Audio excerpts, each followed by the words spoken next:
6 years ago, Peter and Lynette Odor met on Facebook. Most advised Peter not to marry Lynette because of her condition, but against all odds, the couple got married recently in their beautiful wedding. Hi, Lynette. First, as I lift this ring. On this episode of My Story, we caught up with them in their beautiful home in Eldoret to find out more about their selfless and inspirational love. So nilimwambia tu story zote, then wakati alisikia akanambia, my brother, you are joking. You are joking. Pengine ni last ndio inakusukuma iwezekani, because mtu kama wewe ukimuoa aweze kukusaidia, she can't cook, she can't do anything. So nikaenda tukaketi kwa nyumba, nikampiga story yangu, nikamonyesha picha ya msichana kwa simu, akaziona zote. Then Kenya aliniambia, ilinishtua, akanambia, Peter, you have been faithful to God. Because you've been faithful to God, God cannot reward you. Because Mungu hawezi taka maisha ndoa ikaile maisha mzigo. Yes, nilikuwa nasema saa mambo na kumbeba, kutoa ile kiti, kurudisha. So to him aliona kama ni mzigo. So akanambia Mungu hawezi akakureward in this manner. Alikwambia hivyo? Aliniambia hivyo. Mungu hawezi akakureward kwa this manner.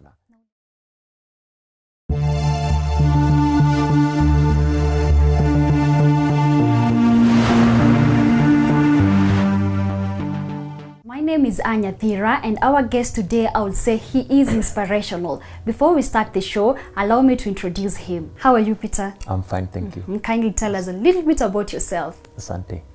I'm Peter Odor from Homa Bay, my hometown. I'm 31 years old now. Now I can say that I'm a husband, married to my beautiful wife called Lynette Kagasa. Yes. And you know, Peter, the moment we landed here, you told me that you're still in your honeymoon. Yes. How is it so far? Okay, my honeymoon, I can say we are enjoying. We are enjoying our honeymoon, and I believe by the end of next week, we'll be done with it. But it is awesome, it is nice. Okay, awesome. Yes. So let's go back to how it all started, because now it's the beginning of your story. Yeah. How did you meet your wife, Lynette?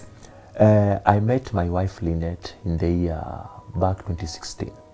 By that time, I was in Homa Bay town, and you know, like the wanasemanga siku hizi watu wako Facebook. I'm in Facebook. In Facebook, mostly I like to post sermons, the things of the Bible. If I read somewhere, I come and put it in my timeline. So anytime I would post anything in my wall, this lady could like, comment, and share. So the more she did that, the more she attracted me. And one day I asked myself, who is this lady who is liking my post a lot, sharing my comments, my posting, my photos, and even sometimes and get ahead to like them so much. So one day I inboxed her and asked her, who are you? And she told me, I'm Lynette from Vihiga. The profile picture that she had by that time was the one that she was sitting on a wheelchair. So when I saw that, at first, nilidhania si yeye, kwa sababu nilisema in Facebook, watu wengi wanaekanga, tunaweza ekata flower kwa profile photo, anything. So, haikunishitua sana, lakini so venye kaniambia ako Vihiga, anapenda post zangu, my sermons, I'm a blessing to her. That's why she's following me. So after tumejuana hivyo, nikatoka hapo nikaenda kwa his photos, nika-check everything ameka hapo. So nikaona 90% of photos ameka kwa wheelchair mostly. Hapo ndo nikajua kumbe this lady ako hivi. So ndio I didn't went ahead and ask her, ulizaliwa hivi ama nini. Mimi niliachia tu hivyo. So pale nikaangalia all her photos, nikaona most of them, 90% alikuwa ameketi kwa wheelchair. So wakati niliangalia hivyo, hapo ndo kwa kwangu nikajua this lady anaishi na disability. Disability gani? Disability. Alikuwa na, like pale nikamwangalia, nikaona kama ana miguu na ana hii mkono ya left. alikuwa tuna mkono right peke yake. So nikaangalia kwa foto ya kwanza, ya pili na hizo zote nikaona kwa hivyo. So hapo ndo nikajua, na sikumuuliza bado what happened, nilichukua tu hivyo tu. Then I asked a number, akani inbox, then nikamflash kwa simu, akapokea yangu. So I remember at the following day usiku alinipigia. Akaniuliza niko wapi, nikamwambia niko Homa Bay venye nilikwambia jana.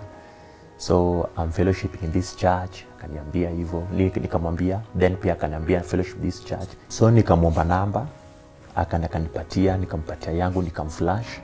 Then the following day she called me and she asked me where I'm coming from. Nikamwambia I'm from Homa Bay, like I told you. I told her the church where I'm fellowshipping. I told her again kenye nafanya kanisani, I'm a pianist, I sing, I teach the word. So in the same, akaniuliza mpaka shule. Nikamwambia in school ndio nataka ku upgrade masomo yangu bado, lakini bado sijafikiria. Then pia akanipiga story yake ya masomo, kanambia alisoma KU hivyo zote. So kutoka pale tukanyamaziana kabisa. Though in the Facebook bado ange comment. So because nilimjua kidogo, so I was also in a position also to like and comment everything ange post pale. But interaction kwa simu ikakatika. Na siku feel bado anything about love at naweza mpenda, bado siku feel kabisa. Nilichukua tu kama tu friend tu wa Facebook. So ikachukua kitu kama a month. Then after this month, it is tena nilianza conversation. Now kwa WhatsApp. Nilianza tu kwa WhatsApp hi. Tena kwa WhatsApp tena nikaona ile kind of photo ndio amepost pale kama yake ya picha. So kuangalia tena nikaona guy, basi huyu yako hivi. So hapo nikakuwa interested. And I remember pale sasa nilimpiga na video call. Now I wanted to see a real. So aka receive, tukaongea for long. So wakati tuliongea hapo nikamuuliza what happened about your condition when uko hivi.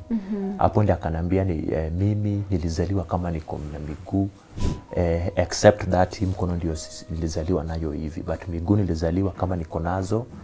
Na ile 208 ile vita ilikuwa hapa Kenya 208, kulikuwa na daktari ilifaa mtibu, alimwambia these were ugonjwa yako ambayo imefanya miguu ina grow kama inaenda sideways. Kuna dawa. So after 1 month kuja hospitali tukusaidie. Then ndio ikafanyika, kulikuwa na ile vita ambayo ilikuwa hapa Kenya. So the doctor alienda US. So by the time doctor ilifasa after 1 month ilifata tibiwe, the doctor alikuwa ile vita ilimzuia angeweza kukuja. So wakati alikuja after 6 months, wakati alikuja akapata now the bones were strong, so angeweza kunini. Hapo wakamwambia so hakuna ingine ni kuzitoa tu, kama utakubali then from today henceforth utakuwa kwa wheelchair. So wakati aliniambia hivyo nikasikia, alafu mikono naye aliniambia alizaliwa nayo hivyo. By that time akaniambia alikuwa class 6. So tena nikasikia kama imeniguza pia, kwa sababu at one time uko na miguu then over suddenly unaambiwa wazitoe. So ikanitouch, nikasikia. So nikamwambia so unaishi na nani, una survive? Akanambia anaishi peke yake. Nikamuuliza reason, akanambia reason being the people I was staying with wengi wao wamenimes, so I decided to stay alone. So nikamuuliza how, because unafaa kupika, unafaa kufua, unafaa kumop. Akanambia hizi zote nafanya. Then hapo ndio akaniweka ka clip kwa video tukiongea, akanambia wacha niweke uone. Akaweka hapo kamera, then akaenda kwa vyombo, akaokosha vyombo kama tunapiga tu story. Anaosha tu vyombo, nikaona mkono mmoja na nini, akamop penye maji nini. So you're seeing all that on video call? Yeah, kwa video call. So after nikaona yote, nikakuwa police, nikasema basi wewe uko poa, unaweza nini. So hapo nikamwambia okay, can we meet? Can we meet so that tuongee? Then akaniambia yes, it is possible. Then akaniambia if I can come nini at where she is. Nikamwambia pana, because by that time she was in Nairobi, I mean niko Homa Bay. So ndio akanambia tena, can you make it to Eldoret, because Eldoret now itakuwa center. Ukitoka Homa Bay to Eldoret, mimi pia nitoke Nairobi to Eldoret. Then hapo nika accept, nikamwambia is okay. So nikaenda Eldoret. Tukakutana. Wakati nilifika Eldoret akanambia stage yenye alifika. Then nikaenda hapo kwa stage nikapata alishashuka ameketi hapo. Though okay, mmoja alinitangulia kufika. Kwa alifika asubuhi, mimi nilifika kitu saa 7. So nikapata pale kwa stage tu ameketi kwa hiyo wheelchair yake. So wakati nilifika pale, although at first mimi ile shock ya kukutana mtu mwenye ako na kilema first time sikuwa, kwa sababu ilipata kama kwa zile photo hizo video nishamjua. So hata njiani nikienda Eldoret nilijua the person I'm going to meet ni huyu. So I had that picture. Sasa ni ile tu kenye sasa ilinishtua. Sasa ni ile nini, wakati nilifika pale I didn't know that now it will be me that nitakuwa namsaidia kusukuma zile wheelchair kutoa. So wakati ulikutana pale tukasalimiana, nikamwambia mimi no, I don't know this town. So akaniambia mimi nimejua Eldoret kidogo, there is this hotel tunaweza enda pale kidogo if we take some lunch alafu tuongee. So kuna Serikwa hotel. Tukaenda pale, salijua. So akutoka hapo kwa stage ilibidi tuchukue gari hadi kwa hiyo hoteli penye iko. So wakati nikakuja gari, wakati ilikuja ilikuwa mat. So nikamtoa pale, mjua at first ile kiti ya mbele, ile nyuma driver inafuata unachukua hiyo kiti yote. So nikamweka kwanza. Alafu after nimemweka kwanza ikabidi nitoke nje. Ulimbeba? Nilimbeba tu hivi. So kumbeba nikamweka ndani. Wakati kumweka ndani ndiye akaanza kuniexplain nao how hii wheelchair venye naweza kuitoa, nifunganishe niweke pale ndani pia. Akaniambia tu. So nikafanya with the help of the naitwanga hawa watu wa magari hawa. So tukasaidiana, nikatoa battery, nikafold wheelchair, tukaingiza ndani na tukaenda. Now let me ask you, when you're doing that for the first time, how would you say was the experience? Because it was the first time, it's a new place for people looking at you. Did you feel like people were looking at you? It was not easy. Actually, as kuambia watu wali gather around wakituangalia. Ilikuwa mshtuko by the way, kwa sababu ani kitu nye sijaifanya in all my life. Number 2, ile watu kuniangalia. So cause hata nilijua tu sasa all the attention iko kwangu because ya even yako. So kuna kitu ikanikuja kwa kile nikasema, and this is the person mwenye nikitoka hapo penye tunaenda kula hiyo lunch, I'm going to propose to her. That's how it is my mind now. Pale wakati because nilijua in myself that where we are heading to, I'm going to give her now the feeling that I have for her. So nikajua surely if I go ahead and do this, then it means that for all my life nitakuwa nafanya hii kazi yenye nafanya. Because number 1, nilijiangalia nimeota nimechafuka, wheelchair imenichafua kati na inua nikibeba pale ndani. So nikasema tu but sasa ilibidi tu sasa nikaingia kwa gari tukaenda. Kufika the same thing happened. Nikamtoa, nikashuka, nikatengeneza wheelchair, nikatoa pale nikaiweka, kumbeba, nikamweka ndani kwa wheelchair. Then tukapush, tukaenda hadi hapo kwa hotel tulifika. Then kulikuwa na stairs. So ile wheelchair iwezi kapanda stairs. Kabidi tena nikamuinua tena hadi ndani kwenye tulifaa tuketi, nikarudi nje, nikafold wheelchair, nikaipaka hapo kando. So ndio tukakuja tukaketi. So wakati tuliketi, in the process when we were eating, now hapo ndo nikaanza kumwambia. Hapo nasa nikamwambia how I felt for her for the first time. And there are 2 things ilifanya nikakuwa attracted naye kabisa. That's why nikimwambia I love you, it was direct from my heart. Because number 1, the kind of maturity niliona kwake. Niliona ilikuwa mzuri, because to me how I define maturity is not about age but having the correct mindset. So nikaona this one hapana amenivuta kabisa. Then number 2, ile the way alikuwa anajiexpress. Ukimpatia time aongee, ukisikia tunasema tu wow, this one is more than any other lady mwenye na nini. So hapo ndio nikakuwa attracted kabisa. So hizo mambo na beauty nayo zilikuwa too obvious, lakini the two factors nifanyika kuwa attracted kabisa kwake. So nikamwambia I love you, na nilifeel this by the time nilikuwa natoka huko, na niliplan. So nikamwambia I plan that when tutakutana hapa leo nitakwambia hivi, and that's why I'm telling you this. Na so unaweza sema ulikuwa nervous that time? No. Okay, open your heart to her. I wasn't. So nikamwambia tu I love you, and if you allow me just unipatie time and I'll prove you. Then akidogo akanyamaza. What do you mean akanyamaza? Because wakati nilimuuliza unipatie time, I was expecting immediate answer like sawa, tuone venye itakuwa, lakini alinyamaza. So kunyamaza kidogo, then akaanza na kuniambia, you know Peter, I'm in a relationship now, but the relationship is not stable, is not working.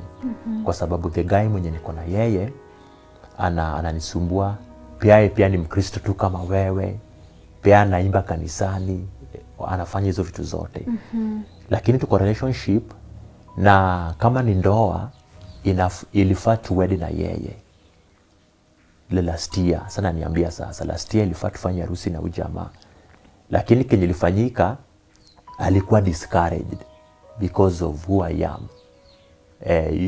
Yule pastor ambaye alikuwa anaomba kwa nisake, alimuita baadaye after ametuongelesha mimi na yeye.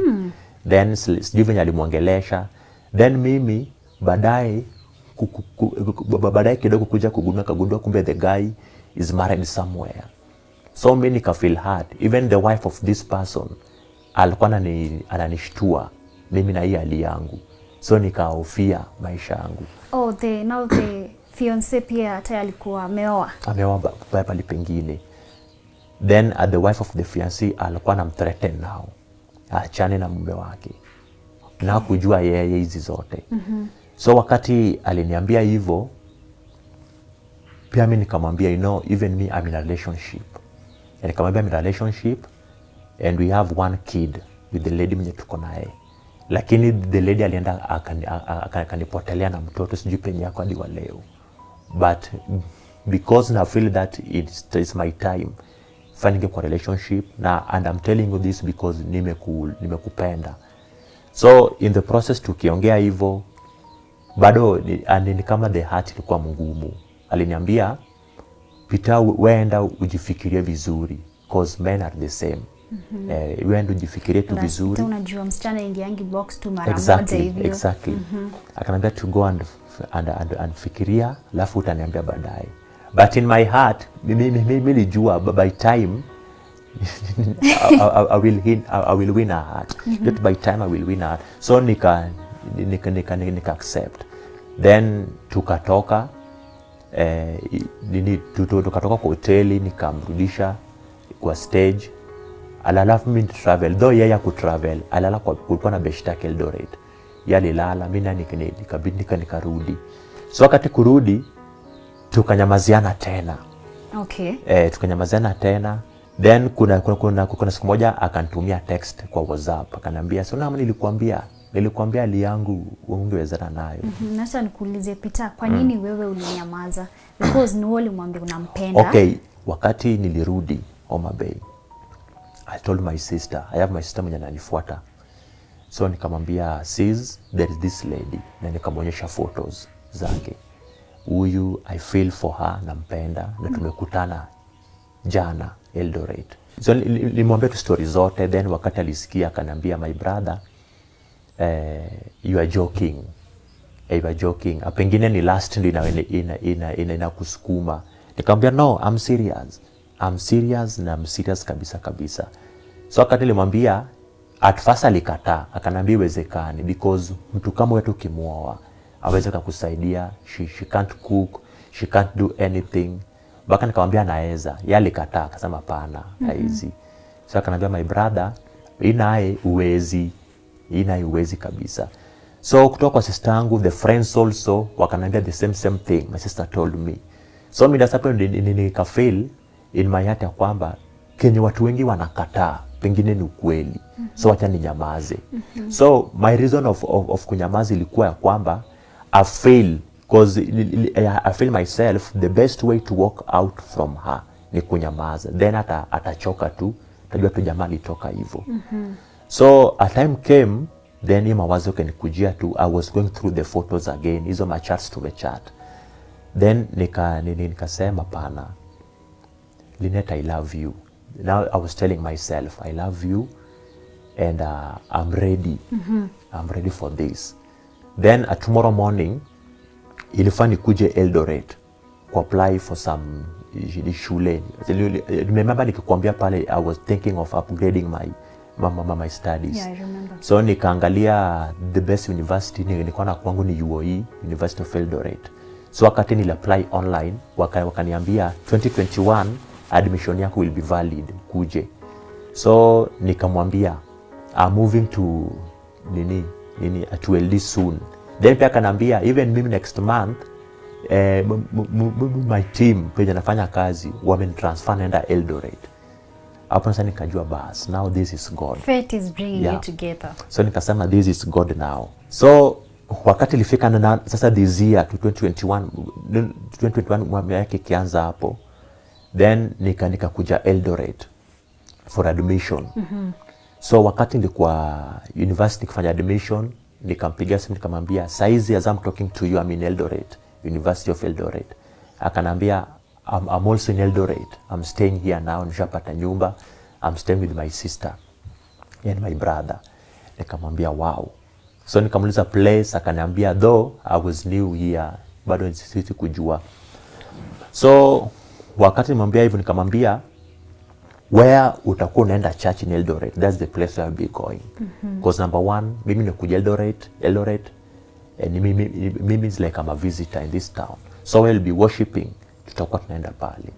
So ikakawa kwamba every Sunday morning nakuja namchukua kwa nyumba nampeleka church na tunaenda na yeye. So hapo ndo a time nikamwambia tuende kwa pastor, tumwambie story yetu. Because now I wanted to prove her that I'm serious and I'm not like other men when wamekuja wakamdanganya, wakamhurt. So tukaenda kwa pastor, tukamwambia pastor story yetu, pastor akakubali, pastor akatuombea kwa madhabahu, alafu akadeclare that Peter and Lynette they are now in courtship. And by September 4th watakuwa wanafanya harusi yao. So watu wakashangilia, lakini after some time the same church kwenye tulikuwa ukaanza kuna zile vita tu. Vita aina gani? Yani like some ladies wanatuma kwa Lynette kama sijui, anamwambia pastor amesema achana na hii marriage. This marriage pastor amesema it will not work.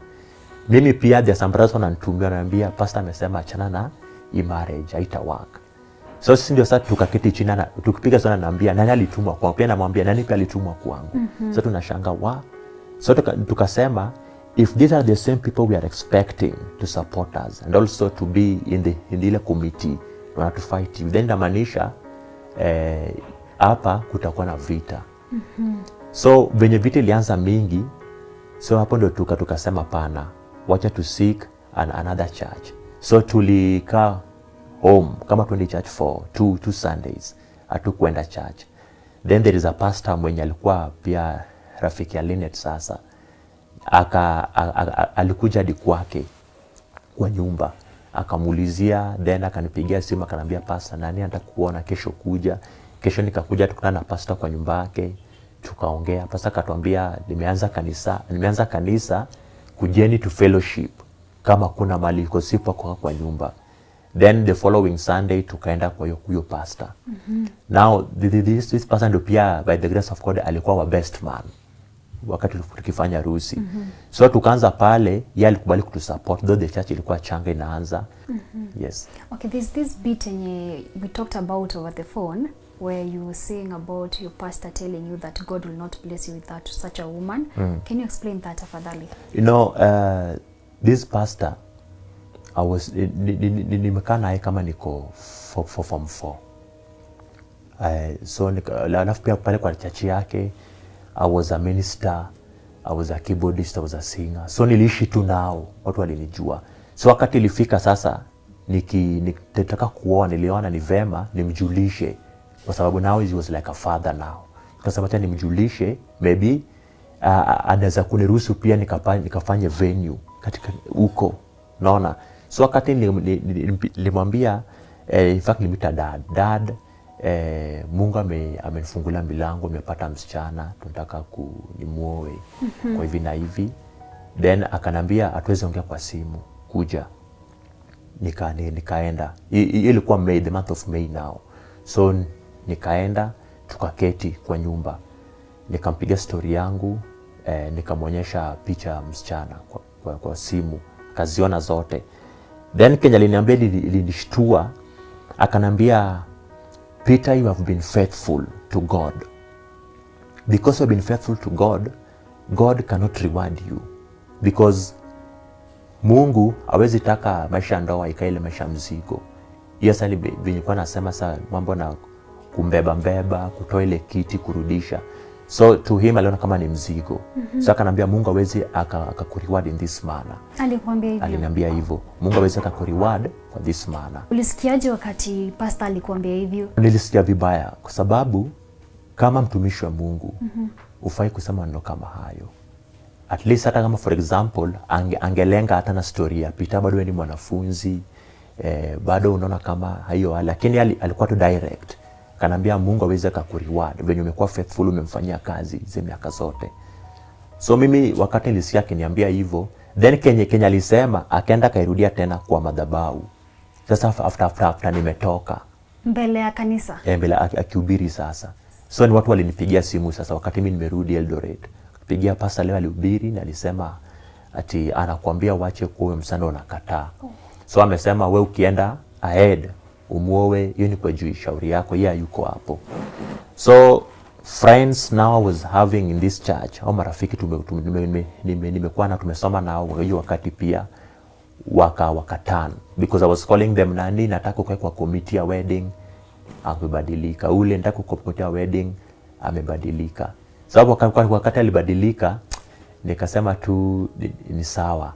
Now I was telling my wife, now unaona sasa au my friends wa pale walikuwa nategea venue pia ya harusi, walikuwa tutegemea tukafanyie huko, amekataa. Hizi ni vitu zenye walikuwa wamekupromise. Yeah, wamenipromise.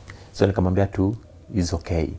Is okay. Wacha tusome tunai kanisa tumepata mpya na upasta akupande wetu. So we kwa na faith tu kwa Mungu, kama tu now we are with God and the parents and the pastor, now the three people. So friends tukakata story, tukajua friends sasa wako na sisi. So hadi friends wa shule where I'm learning some wenye wangenipata town kama niko na Linet na hii kuna moja alikuwa naibu kutembea na sisi, cause kama nilikuwa natembea naona kama alikuwa naibika. So nilikuwa natupia friends pia ni kama hawataki kuassociate na mimi because of this. So nikamwambia tu Linet, now it is me and you. And mimi so I promise myself is a covenant. Nilisema I will prove you that I'm different from other men when you make heart.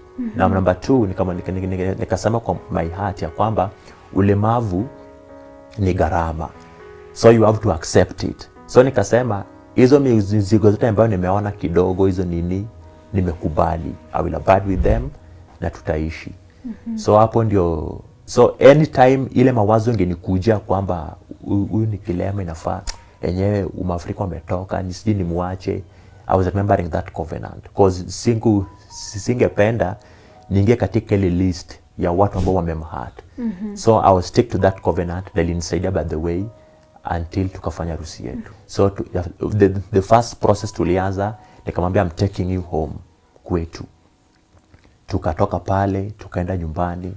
Tulienda nyumbani. Now my mom na dad wakati walimuona at first, though alishapigia simu, lakini ni kama ile hawakubelieve mambo na simu, umejua. So wakati ulifika nyumbani, umejua nilishangaa cause my mom alikuja kwa gari akamtoa, akambeba. Wow. Kumbeba, akumeka kwa wheelchair, alibeba tu direct kwa gari hadi kwa nyumba, kwa kiti. Na how did you feel wakati uliona mama yako akibeba Linet? Nilifurahi kwa sababu tukifika kwa entrance ya gate tukiingia hivi, nilidhania wow. So ndio wale wazazi wangu ndio wale wako pale, wanataka kutoka nje, wanataka kugundua msana meleta. So sasa nikasema kwa moyo wangu, hii aibu ya leo nenda kupata cause I know nimejua at first watakataa. So itakuwa tu aibu kwa msana ambaye nimekuja naye na driver pia. And imagine the driver, the car we came with was also of that pastor. We are now my best man. Ilikuwa enda betuleta pia na gari yake. So he was the driver. So nikasema tu hii ni aibu nimepata leo. Lakini kwa mshtuko wakati mimi nilishuka wa kwanza. Kushuka nikaona tu amekuja kama tu pia ulijua tu mwenye niko naye. So akakuja, so mimi nilienda kwa boot nitoa wheelchair kwanza. Lakini the process kutoa wheelchair akakuja kambeba. Akampeleka hadi kwa kiti kwa nyumba. So nikacha tu wheelchair sikutoa sasa kwa sababu ameketi kwa kiti kwa nyumba. So we came, wakati kwa nyumba tulikuwa hapo. I remember one question they asked me. Do you love Lynette? That's the question they asked me. And I said yes. Kasema yes, ndio maana nimekuja ili nipate go ahead from you. Ili sasa tuanze kupanga mikakati ya harusi.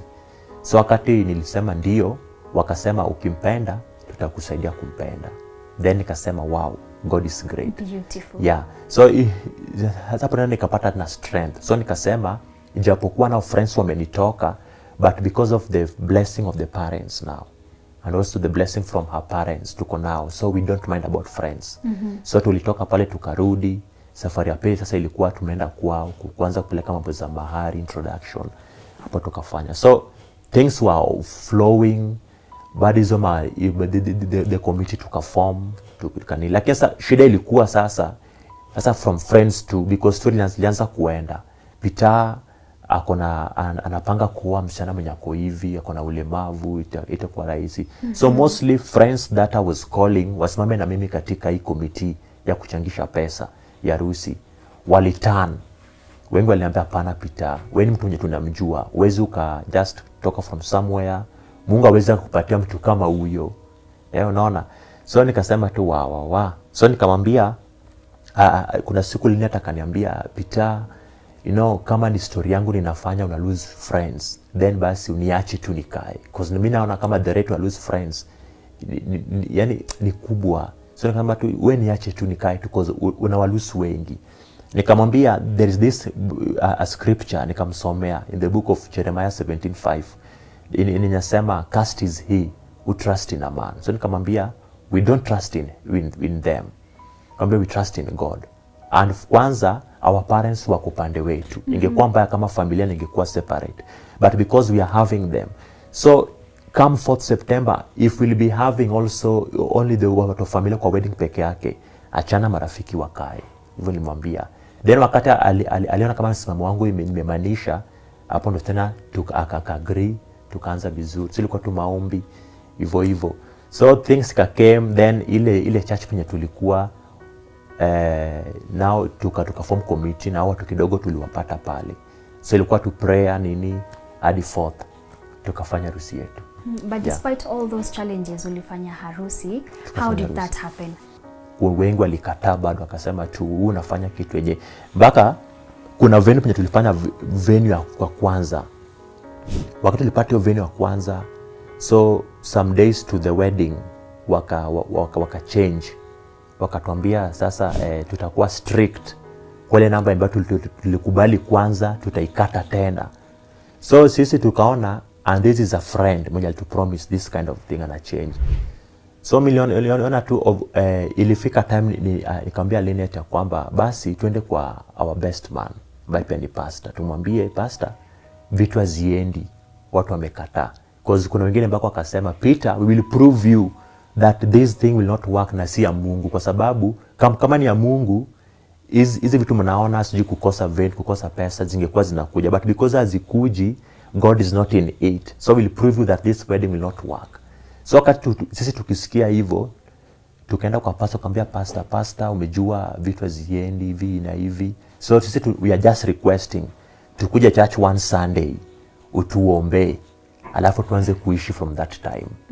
Pastor akatambia pana, harusi itafanyika, nyie keni tu imani itafanyika.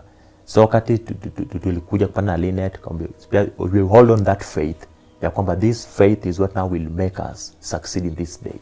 So ma pressures zilikuwa mingi, ndio mpaka inafika mahali unajipata tu unataka utoke katika relationship, lakini unasema tu hapana, the covenant and faith. And I remember us talking about a day to the wedding and how stressed you were. Can you tell us more about that? Okay, I remember on Friday. On Friday kulikuwa na pressures sana, kwa sababu unaangalia ile budget yenye mulieka. Budget yetu ilikuwa 350,000 ndio tulieka budget ya wedding, lakini by third what we are having in the account by that time ni 157,000.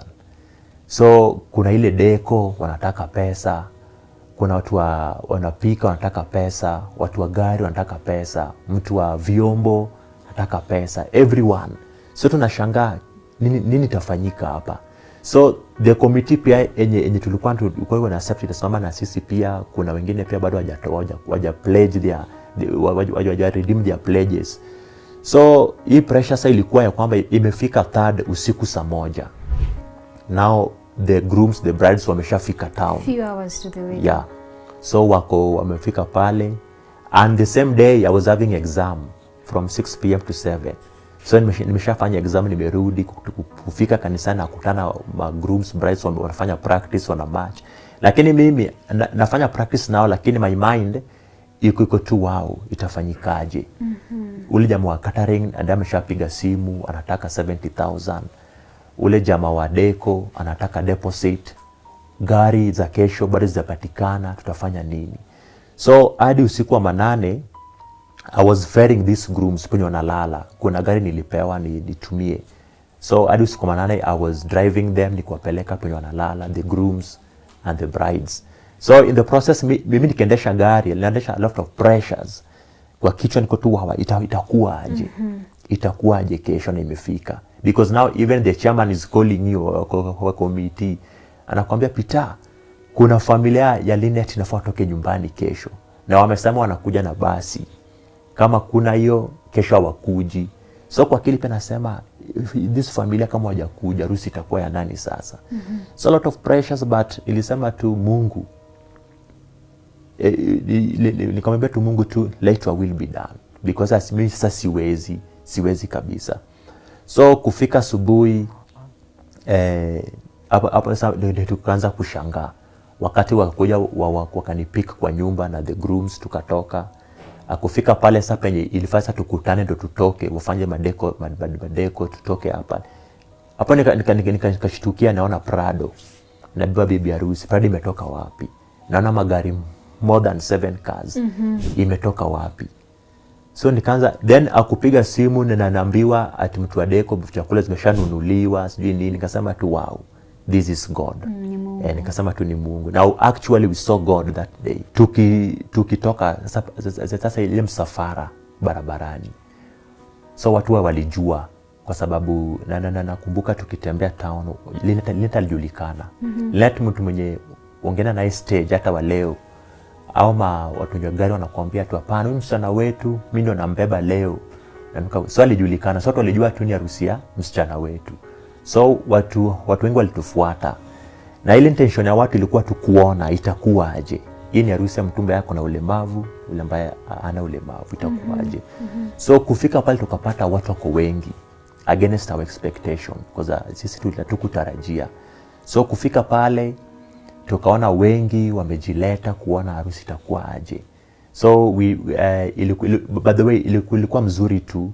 Nasema tu nini, apart from also the pressures from the parents. My parents kwa pressure kwa sababu wanasema Homa Bay ni mbali, we are going back. Na imefika saa 8. Bado tuko hapa, hatujaenda reception. So sisi tutawawacha hata before tufike kwa reception. So ile pressure pia zilikuwa hapo. Lakini by the grace of God I can say our day ilikuwa mzuri.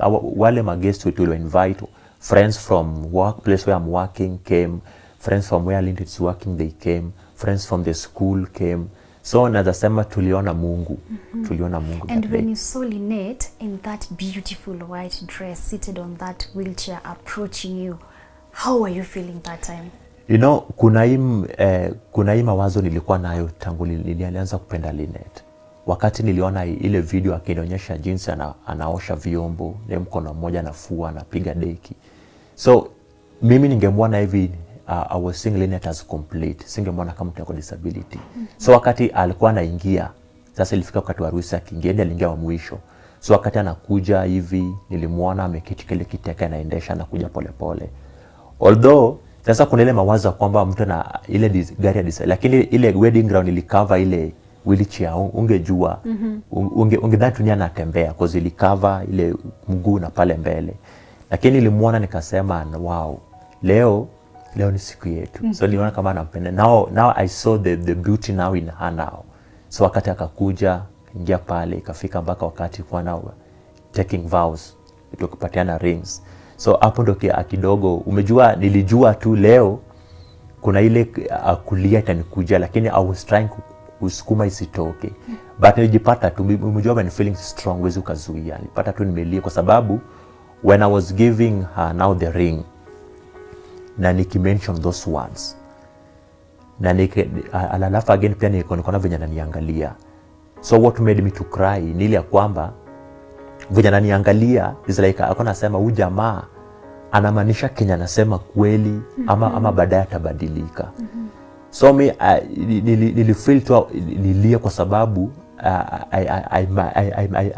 I meant my words to her.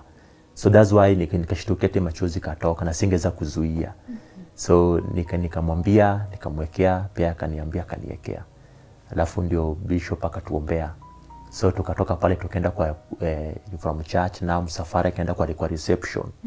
Kwa reception again I was amazed. Pia tulipata venue. The one of the school akatoa basi mzima kabeba watu wote. Free just hivyo. Kwa ferry hadi kwa venue kwa nini. So tukaenda pale I tell you hata ilifika wakati wa gift. We saw God by the way. That our day, nilimwambia the other day ya kwamba kama kuna rusi ambayo wanasemanga grace inafanya kazi ni yetu. Kwa sababu when tulikosa pesa, tulikosa everything, but at the end of the day what we lacked tuliona kama inakuja kutimia. Chakula watu walikula, kama ni gari tulipata mingi, kama ni gifts watu walitubariki. So nikasema tu ni Mungu sana. Ni Mungu. Yeah. Na Peter, unaweza sema una experience challenges gani? Umejua maisha ulemavu si maisha rahisi. Ukweli si rahisi kabisa. Nachukua heart. The only challenge nasema tu niko nayo ni ile ya kwamba for example tukenda town, kumove na Lynette, because wakati unatoka kwa nyumba you must make sure hii wheelchair imecharge, ni ile inakuwa charged. Alafu unajua saizi pia ilikuwa kidogo, ni kama tu simu kikaa sana ile battery inaenda inaoza. La sasa unai-charge after every hour. So battery yake pia imeharibika saizi kwa hivyo. So ukicharge because hii battery wakati ilikuwa mpya ilikuwa inamaliza 12 hours. Basi hizi sasa hata wanawezi maliza. So inamaanisha ukitoka kwa nyumba na make sure imecharge. Saizi imetubidi mpaka tunatembea na charger ya wheelchair. So that mkifika njiani ikiisha mahali mnaenda mnaomba penye kuna stima, mnaenda una charge kidogo, mnapiga story, kisha kwa chat na mnaendelea na safari. So that's the only challenge nasema iko ya wheelchair tu peke yake kumove na but apart from that mimi nasema tu we are good. Do people look at you differently? Unajua kuna kitu moja I told my wife that mimi kenye imenisaidia ndipo naona kama all my friends always wakanitoa kwako. Ni kwamba nilijua kwamba wakati naenda kufanya harusi na wewe kukuoa venye uko hivi, mengi yatasemwa. Before harusi hata after harusi wengi watasema vitu mingi. So one factor lazima tuweke tusaidie, tuzibe masikio. Ile nilimwambia, wacha tuzibe masikio zetu kwa yale watu watasema uko nje na ndani, tuzibe tu masikio kabisa. So nikamwambia tu, wakati nilimwambia hivyo pia akakubali. So anything watu wanasema tunazisikia tu ndio, lakini tunazibe, inaingia huko inatoka huko, hatuweki because tulizi expect. So the most challenge ni ile tu kuishi na maisha ulemavu si rahisi, lakini lazima because I'm the husband now, I have to love her and I have to expect those challenges. So hata kama ni kuinua kwa wheelchair na jichafua, kuna siku unaenda kanisani, umevaa suti yako, so kufika pale ukiminuka kwa gari, ukifold ile wheelchair unajichafua. So nikasema tu hizi tu ni maisha ambayo nimechagua, so lazima nikubali. Na ni kitu gani ushaifanyiwa mkiwa na Linet ikakuudhi? Kile ambayo nilifanyiwa ikaniudhi sana hadi wa leo ni ile kila time nikitembea naye pale mtown, watu mjua mara nyingi watu wanajuanga wakiona mtu kwa wheelchair, yule ambaye anaomba, ameketi pale kando barabara naomba, ako pale na ile kikombe kidogo na kwa kitu. So wengi wakituona wanadhanianga hao watu ndio wamefika kuja kuomba. Na hili nilidhibitisha siku moja wakati tulienda kununua chakula sokoni. Wakati ulifika pale, so kuna wewe ufika sokoni, ile process kwamba unafanya shopping kwanza, unaangalia gani mzuri. So wakati katika hiyo hali, yule mama ambaye ilifaa tumnunue, yeye alituona as if tumeenda kuomba. So akatoa 100, akapeana Linet ati msaada wangu ndio hii yangu. So tukamwambia hapana, mimi ndio nimekuja kukupatia. Mimi ndio nikamwambia sasa, sisi ndio tumekuja kukupatia, si wewe, tunataka kununua. Hiyo eka tu ni yako, tumekuja kukununua. So wakati ulimwambia hivyo ndio akakajua kumbe hawa wako sawa. Lakini sasa ile nia hata town, mtu akiona tu kama mumeapia somewhere, unaona wanakuangalia tu kwa wheelchair. Alafu tuseme kwa mfano ile battery imeisha, so unamsukuma. Watu wanajua tu ndio yule mwenye ana bag ndio anakuja. Lakini sisi na kwa nia yetu ni kwamba watu napitanga tu. Mpaka kuna siku akaniambia Peter, the only thing that will make us come out of this, tuombe tu Mungu atupatie gari yetu, so that ukipita mtu akuone unataka nini. But with this one utarajia. Nikamwambia tu okay, ni mzuri, lakini Mungu anajua ni yetu ni gani wakati tunatembea. So ni ile picha tu inafanya hiyo siku, hiyo aibu ndio ilinifanya nikaudhika, kwa sababu sasa niliona from today henceforth anywhere we will appear, watu watatuona tu ni begging, but we are not beggars. In Jesus' name, amen. Amen. Yeah. And what message do you have for Linet? Just be strong, and I'll abide with you. Like I told you, it is the covenant I made that is making me to day by day sticking in these words. So my great message is to you is that I'm available for you, I'll protect you, and I love you for life. Yeah. And what advice do you have for Kenyans? Okay, the advice I would like to give to Kenyans, number one, ni kwamba disability is not inability. Kwa sababu wakati niko hivi, niko complete hivi, I don't know who I will be tomorrow. True. There is this phrase wanasemanga, our God is Alpha and Omega.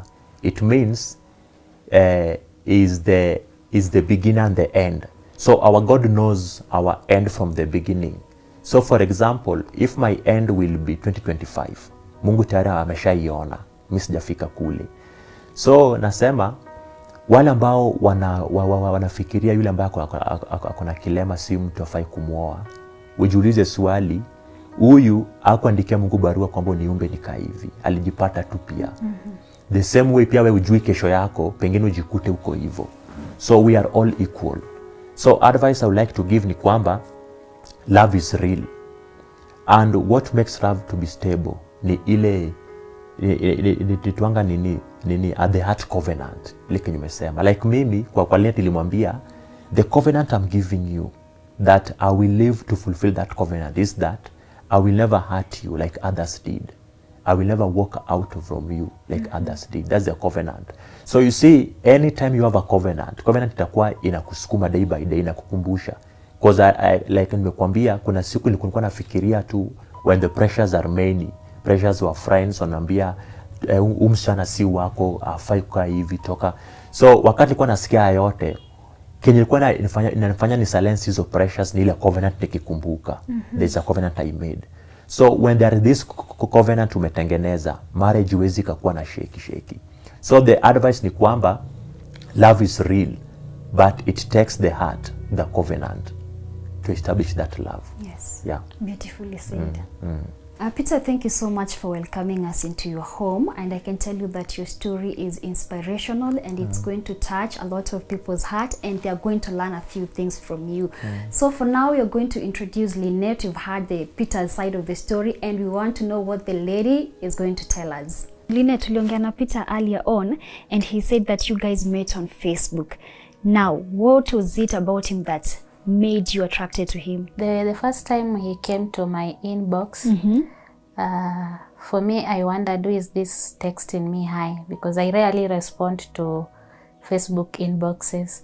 So I went back to his profile, and I saw he's a pastor. So I went back and I responded back hi. So that's how we started talking. We talked for a while, and then now he requested for my number. And then I gave him. Then we planned for a meetup after some time, of which we met. When we met, we just talked. Was it like a date? Yeah, it was like a date, though he had not approached me by then. So it was just like any normal date you can have with your friend.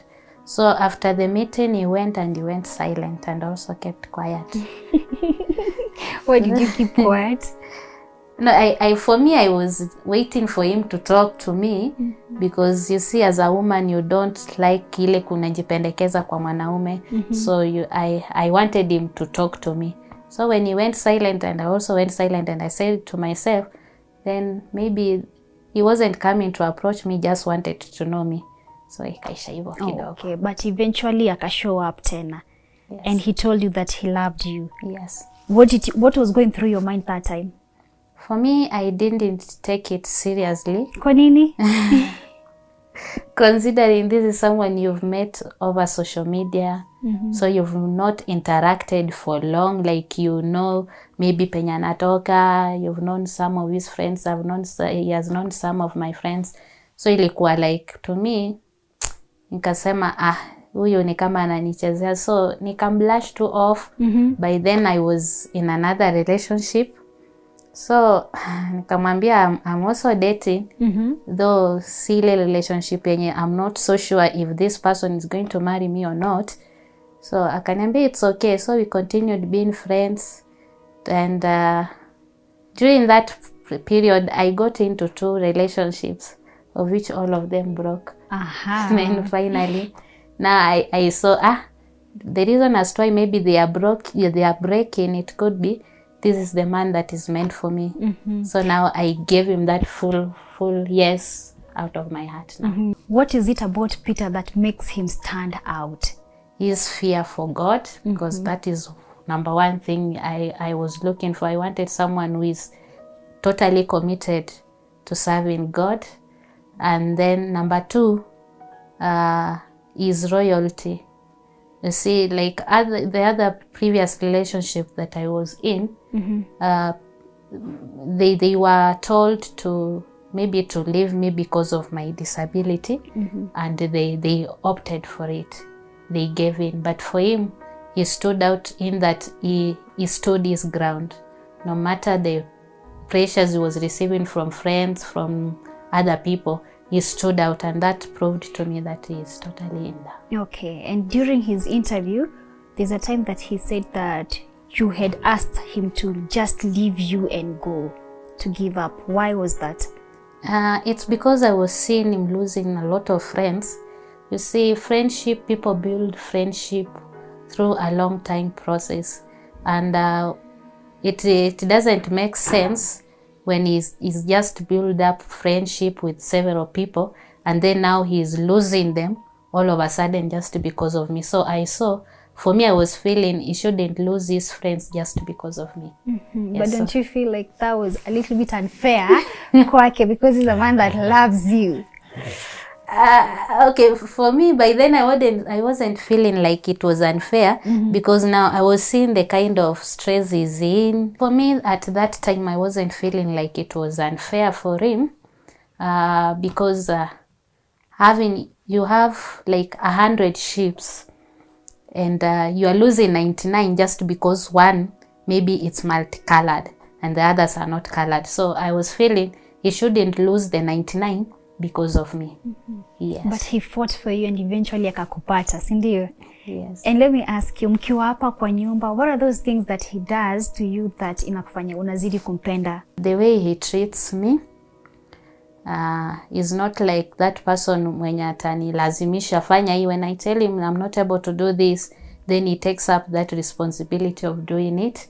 And also we do a lot of studying of the Word of God together. So that one makes me feel we are together. Yes. Is he a gentleman? Yes, he is. He is a gentleman. Okay. And Yes. you know, every relationship has its own challenges. What would you say are some of the challenges that now you two are experiencing? Challenges, they come, especially when it comes to agreeing on something. Because you see, these are two people who've been brought up in different backgrounds, and now they are coming together to form up a family. So you'll find maybe there are things from my end we used to do at home that I feel they are okay, and for him, there are things that he feels they are not okay. So those are some of the challenges we encounter, but we always learn how to resolve them. Okay. Yes, okay. we don't allow them to like affect our relationship. Yes. And any message for your husband? He's seated next to you. What are you shying off? And I can't shy off. For him, one thing I'll tell him is I love him so much. He's the best person, or it's the best gift that I ever received in my life. And having him in my life and being the priest of the house, I feel I'm more comfortable in him, and given any other opportunity to choose anyone else, I'll still choose him.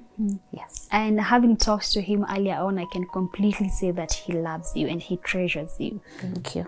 Lynette and Peter are a perfect example that if you keep on fighting, your love will always win. Until next time, my name is Anya Thira.